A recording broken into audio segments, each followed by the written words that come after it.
नमस्कार, आप देख रहे हैं डीडी न्यूज। आपके साथ मैं हूं संध्या शर्मा। ये बुलेटिन की शुरुआत करते हैं हेडलाइंस के साथ। कतर के पूर्व अमीर शेख हमद बिन खलीफा अल थानी के निधन पर आज देश में राजकीय शोक की घोषणा। प्रधानमंत्री नरेंद्र मोदी ने व्यक्त किया गहरा शोक, बताया उन्हें दूरदर्शी नेता और भारत का सच्चा मित्र।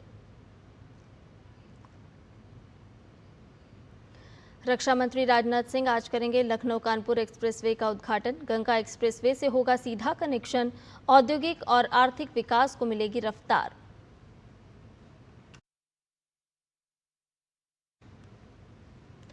पश्चिम बंगाल में आज से गुंडा दमन कानून लागू। अपराध और असामाजिक गतिविधियों पर कसेगी लगाम। कानून का उद्देश्य राज्य को संगठित अपराध, रंगदारी, हिंसा और असामाजिक तत्वों से मुक्त कराना।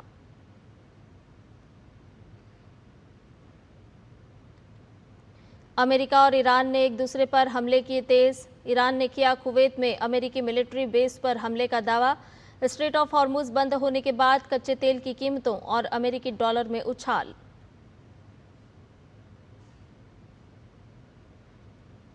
और भारतीय महिला क्रिकेट टीम ऐतिहासिक जीत की दहलीज पर। लॉर्ड्स में खेले जा रहे पहले महिला टेस्ट में इंग्लैंड के खिलाफ जीत से 4 विकेट दूर। सभी समाचार विस्तार के साथ। भारत सरकार ने कतर के पूर्व अमीर शेख हमद बिन खलीफा अल थानी के निधन पर आज पूरे देश में एक दिन के राजकीय शोक की घोषणा की है। राजकीय शोक के दौरान देश भर में सभी सरकारी भवनों पर राष्ट्रीय ध्वज आधा झुका रहेगा और इस दिन कोई भी सरकारी मनोरंजन कार्यक्रम आयोजित नहीं होंगे। भारत सरकार की ओर से संसदीय कार्य एवं अल्पसंख्यक कार्य मंत्री किरेन रिजिजू जल्द ही कतर जाकर भारत सरकार की ओर से संवेदना व्यक्त करेंगे। इससे पहले प्रधानमंत्री नरेंद्र मोदी ने कतर के पूर्व अमीर शेख हमद बिन खलीफा अल थानी के निधन पर गहरा शोक व्यक्त किया है। प्रधानमंत्री ने एक्स पर लिखा कि हम कतर के पूर्व अमीर महामहिम शेख हमद बिन खलीफा अल थानी के निधन पर गहरा शोक व्यक्त करते हैं। वे एक दूरदर्शी नेता थे जिन्होंने कतर को विकास और समृद्धि के ऊंचे स्तर तक पहुंचाया। हम उन्हें एक सच्चे दोस्त के तौर पर भी याद करते हैं। मुझे फरवरी 2024 में कतर की अपनी पिछली यात्रा के दौरान उनसे मिलने का सौभाग्य मिला था। मैं कतर के अमीर महामहिम शेख तमीम बिन हमद अल थानी, पूरे शाही परिवार और कतर की जनता के प्रति अपनी गहरी संवेदना व्यक्त करता हूं। ईश्वर दिवंगत आत्मा को शांति प्रदान करे। उत्तर प्रदेश को आज एक और एक्सप्रेसवे की सौगात मिलने जा रही है।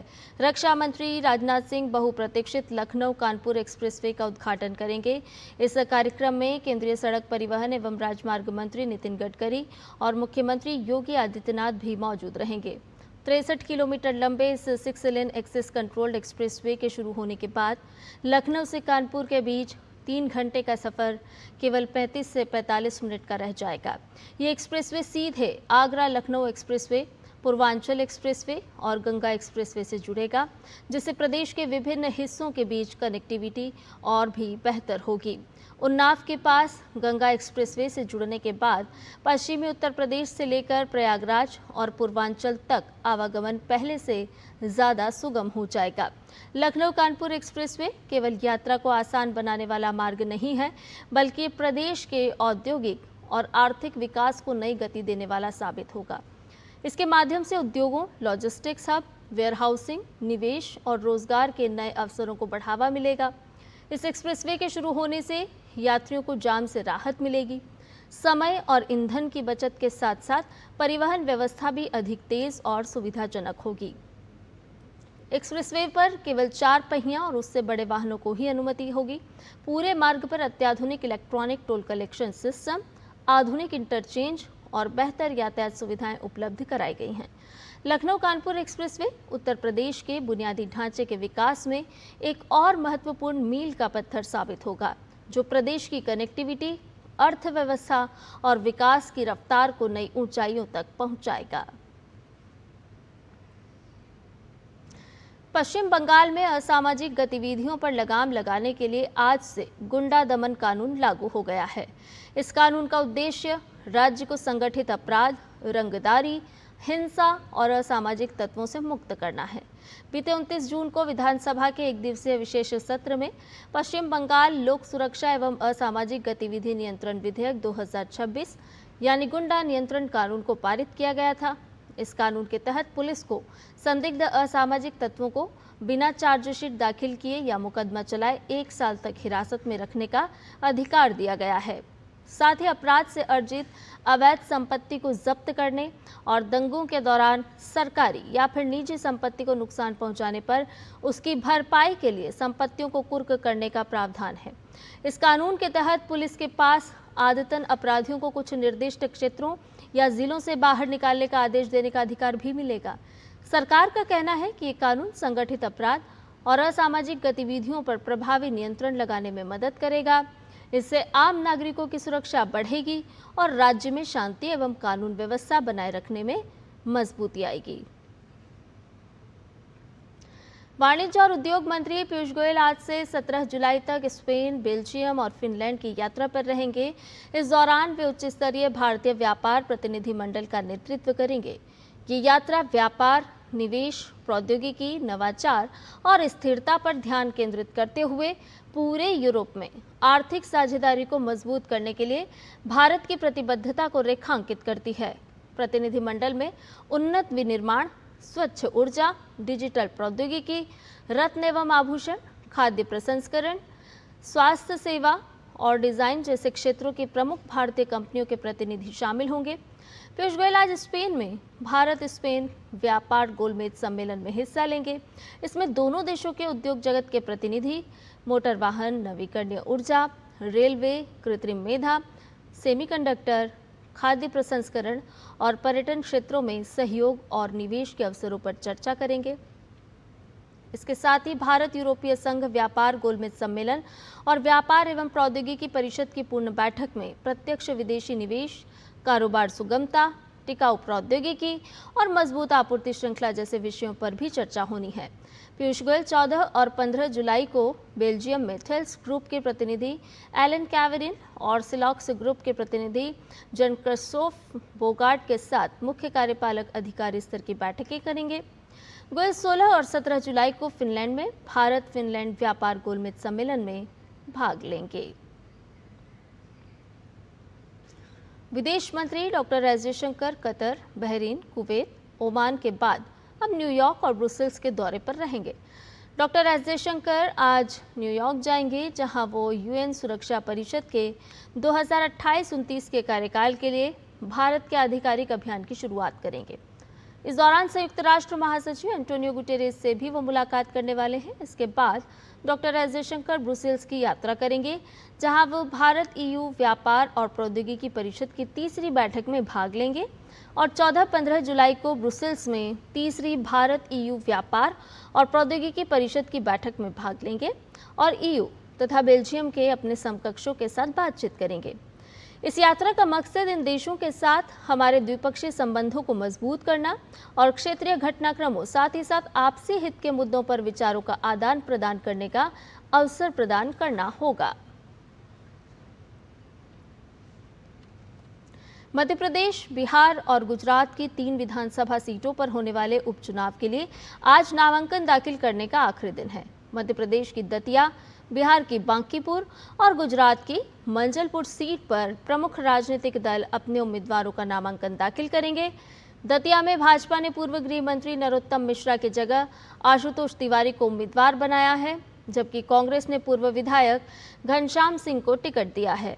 बांकीपुर सीट पर भाजपा ने अंतिम समय में उम्मीदवार बदलते हुए नीरज कुमार सिन्हा को मैदान में उतारा है, तो वहीं जनसुराज पार्टी के प्रशांत किशोर पहली बार विधानसभा चुनाव लड़ रहे हैं और राष्ट्रीय जनता दल ने रेखा गुप्ता को उम्मीदवार बनाया है। गुजरात की मंजलपुर सीट पर भाजपा ने सतीश पटेल और कांग्रेस के भीखाभाई रबारी को टिकट दिया है।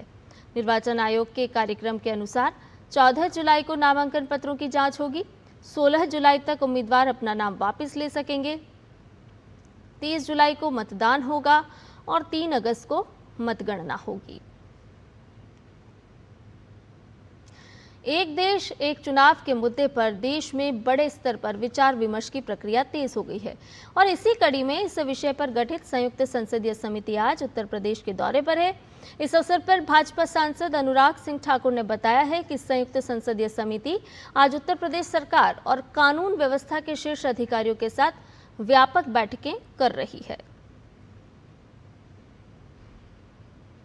Joint parliamentary committee one nation one election पर आज उत्तर प्रदेश के दौरे पर है और यहाँ पर जो हमारे वरिष्ठ अधिकारी हैं, chief secretary, DGP, chief election officer और बाकी सभी अधिकारी और अन्य विभाग जैसे कि बैंक्स हैं, रेलवे बोर्ड है, अन्य सरकारी संस्थाएं हैं, बार काउंसिल है, वरिष्ठ वकील हैं, आज उन सब से मुलाकात होगी। दिन भर की बैठकें रहेंगी शाम 7 बजे तक।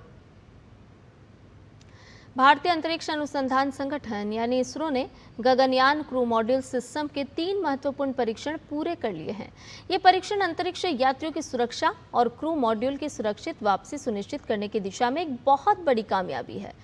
पहला परीक्षण समुद्र में उतरने के बाद क्रू मॉड्यूल को सीधे स्थिति में बनाए रखने से जुड़ा है, जिसे चालक दल की सुरक्षा के लिए सबसे ज्यादा महत्वपूर्ण आवश्यकताओं में से एक माना जाता है।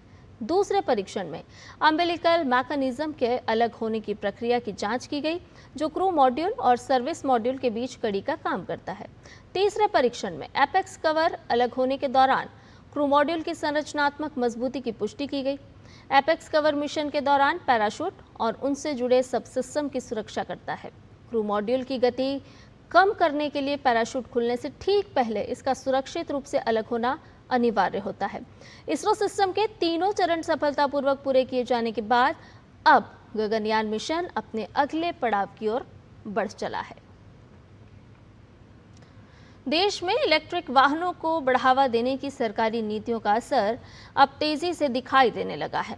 India energy storage alliance (IESA) की रिपोर्ट के मुताबिक भारत का ईवी बाजार 2032 तक high growth national EV target परिदृश्य में 30.4 मिलियन यूनिट तक पहुंच सकता है।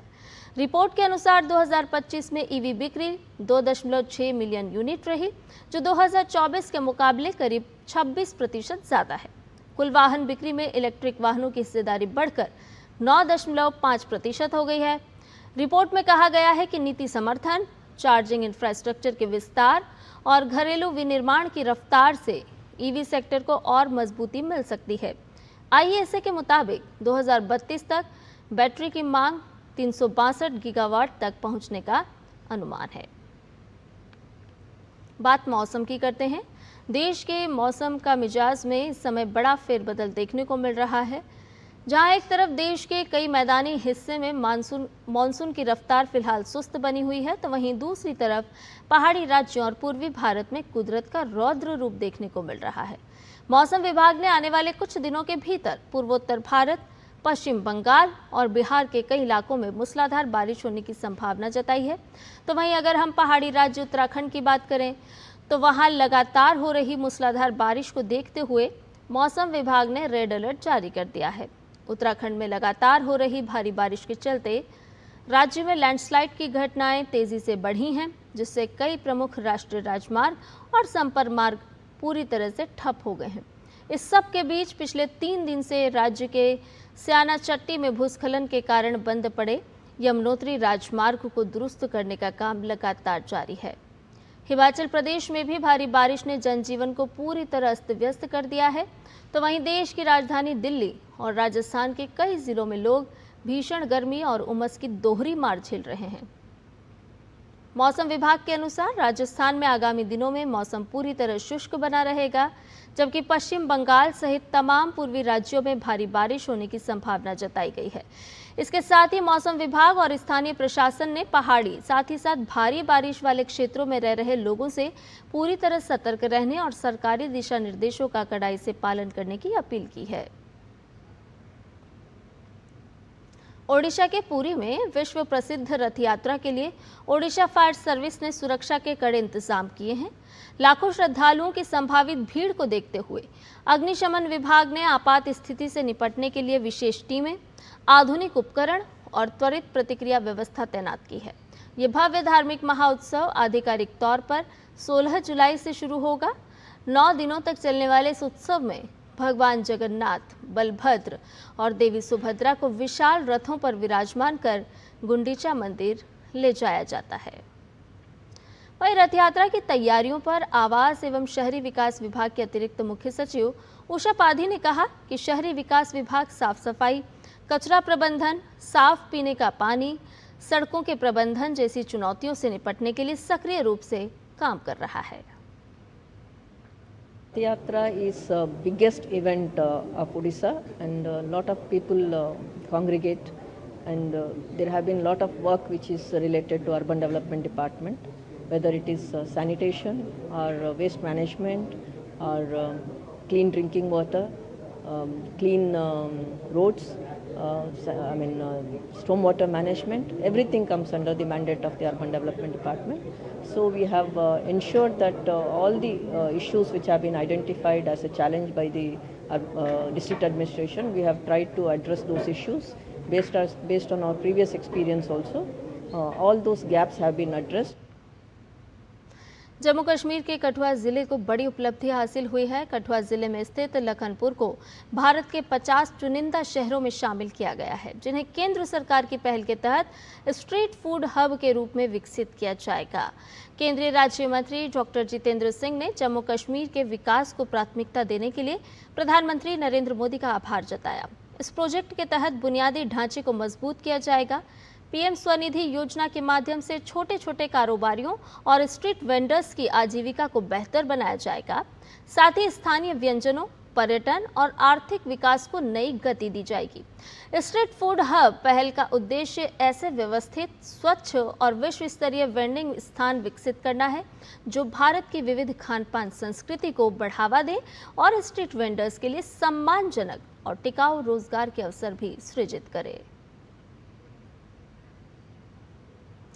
बुलेटिन में खबरें और भी हैं, लेकिन फिलहाल रुकने एक छोटे से ब्रेक के लिए जल्द हाजिर होंगी। असली सपने वो नहीं होते जो हम नींद में देखते हैं। असली सपने वो होते हैं जो हमें सोने नहीं देते। Hi sir. लेकिन क्या इनके सपने साकार होंगे? इतने बड़े ई-कॉमर्स ऑर्डर के लिए बहुत इन्वेस्टमेंट लगेगी, कहाँ से लाऊंगी सर? आई एम सॉरी, मुझे किसी और के पास जाना पड़ेगा। क्या हो जाएंगे इनके सपने चकनाचूर? अरे नहीं हुजूर, भारत सरकार की PMFME स्कीम है ना। माइक्रो फूड प्रोसेसिंग यूनिट्स हैं, इनको सपोर्ट करने के लिए हमारी सरकार क्रेडिट लिंक सब्सिडी दे रही है। अपना माइक्रो फूड प्रोसेसिंग यूनिट शुरू करने या बढ़ाने के लिए पाए 35% सब्सिडी अधिकतम 10 लाख तक, जिसे अब फूड प्रोसेसिंग और पैकेजिंग की मशीनरी के साथ ले सकते हैं तकनीकी सहायता भी। आज से हम सॉस और चटनी का भी काम शुरू करेंगे। मदद करे सरकार तो बढ़ता रहे व्यापार।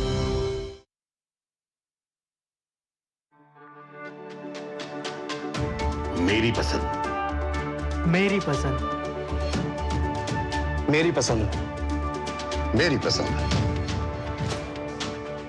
हमारी पसंद, हम सबकी पसंद। मजबूत देश का मजबूत सरिया हो गया स्टील।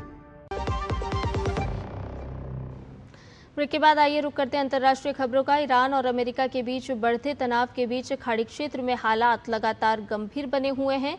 ईरान ने दावा किया है कि अमेरिकी हमलों में दक्षिण पश्चिमी ईरान के मशहद शहर स्थित कृषि जल पंपिंग स्टेशन को निशाना बनाया गया, जिसमें एक व्यक्ति की मौत हुई और 4 लोग घायल हो गए। वहीं ईरान ने बहरीन और जॉर्डन में अमेरिकी सैन्य ठिकानों को निशाना बनाने का दावा किया है। दूसरी ओर बहरीन में फिर से आपातकालीन सायरन बजने की खबर सामने आई, जिसके बाद नागरिकों से सतर्क रहने की अपील की गई। अमेरिकी सेंट्रल कमांड ने कहा है कि अमेरिकी सेना ने ईरान के खिलाफ हमलों की नई कार्रवाई की है। इस बीच स्ट्रेट ऑफ हॉर्मुज को लेकर तनाव और बढ़ गया है।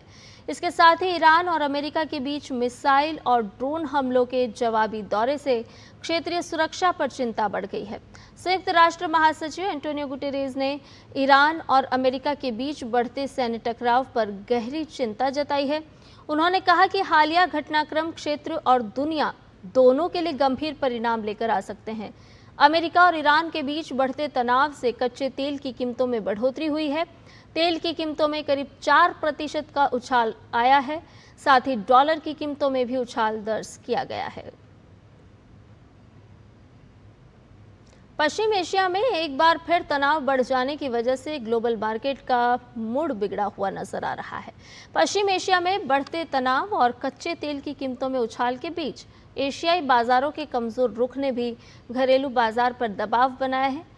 सेंसेक्स और निफ्टी में गिरावट दर्ज की गई। सेंसेक्स शुरुआती कारोबार में 616.15 अंक लुढ़क कर 76,946.97 अंक पर आ गया। तो वहीं NSE का निफ्टी 190.50 अंक टूटकर 24,015 अंक पर पहुंच गया। एशियाई बाजार में दबाव बना हुआ नजर आ रहा है। अमेरिका का डाउ जोन्स फ्यूचर्स भी गिरावट के साथ कारोबार करता हुआ नजर आ रहा है। एशिया के 9 बाजार में से 7 के सूचकांक लाल निशान में कारोबार कर रहे हैं। एशिया के अन्य बाजारों में दक्षिण कोरिया का कॉस्पी सूचकांक करीब 7% टूट गया है। थाईलैंड की राजधानी बैंकॉक स्थित एक पब में सोमवार तड़के भीषण आग लगने से 27 लोगों की मौत हो गई, जबकि 63 लोग घायल हुए हैं। प्रत्यक्षदर्शियों के अनुसार आग लगने के कुछ ही देर में पूरा पब घने धुएं से भर गया, जिससे लोगों में भगदड़ मच गई। कई लोग जान बचाने के लिए पब के पिछले वाले हिस्से की ओर भागे, लेकिन वहां आपातकालीन निकास नहीं होने के कारण वो अंदर ही फंस गए। थाईलैंड के प्रधानमंत्री ने घटनास्थल का दौरा कर राहत एवं बचाव कार्यों का जायजा लिया। वहीं आग लगने के कारणों की जांच भी की जा रही है। इधर यूरोप में जून के आखिर में आई भीषण गर्मी की लहर ने बड़ी संख्या में लोगों की जान ले ली है। आधिकारिक आंकड़ों के मुताबिक पश्चिमी यूरोप के कई देशों में रिकॉर्ड तोड़ तापमान के दौरान 10,000 से ज्यादा अतिरिक्त मौतें दर्ज की गई।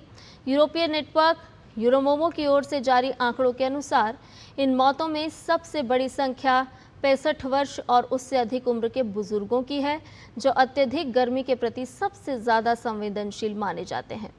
डेनमार्क के स्टेटेंस सीरम इंस्टीट्यूट के विशेषज्ञों ने कहा है कि इस समय इतनी बड़ी संख्या में अतिरिक्त मौतें असामान्य हैं और इसका मुख्य कारण भीषण गर्मी को माना जा रहा है। जलवायु परिवर्तन के कारण ऐसी खतरनाक हीट वेव अब ज्यादा बार और ज्यादा तीव्र हो रही है।